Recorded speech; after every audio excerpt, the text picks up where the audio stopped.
السلام علیکم میرے تمام اسلامی بھائیوں، ہمارے ہاں ایک رواج کئی صدیوں سے چلا آ رہا ہے۔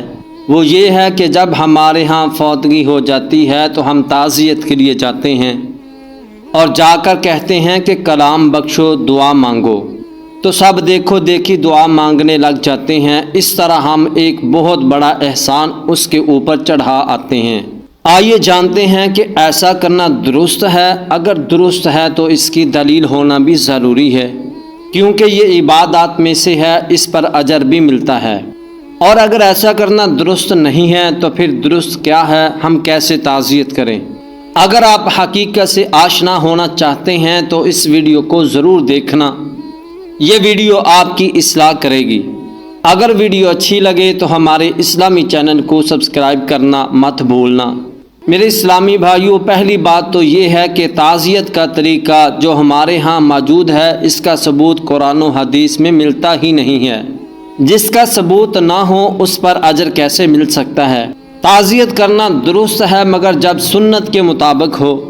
نبی اکرم صلی اللہ علیہ وسلم نے اپنی امت کو کچھ ایسے کلمات بتائے ہیں جس کے ذریعے سے ہم تعزیت کر سکتے ہیں اور اس پر ثواب بھی ضرور ملے گا۔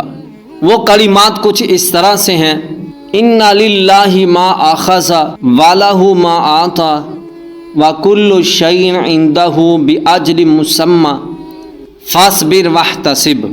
یہ کلمات صحیح بخاری میں موجود ہیں۔ یہ کلمات حضور علیہ السلام نے کب کہے؟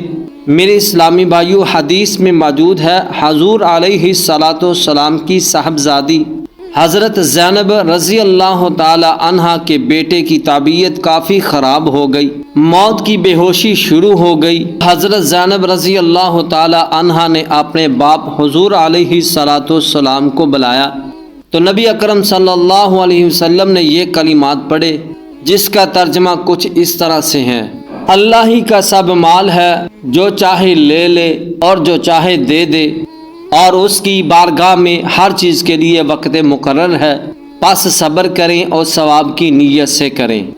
میرے اسلامی بھائیوں، ہمیں بھی اگر کسی کی تعزیت کرنی ہو تو ان الفاظ کے ساتھ کرنی چاہیے۔ ہم تعزیت والی جگہ پر بیٹھ کر گپے لگاتے رہتے ہیں اور جب کوئی آ جائے تو ہم دعا مانگنے لگ جاتے ہیں، جو ایک مضحکہ خیز معاملہ بن جاتا ہے۔ اللہ ہمیں اطاعت رسول علیہ السلام اپنانے کی توفیق عنایت فرمائے۔ ویڈیو اچھی لگے تو ویڈیو پر لائک ضرور کر دینا۔ شکریہ۔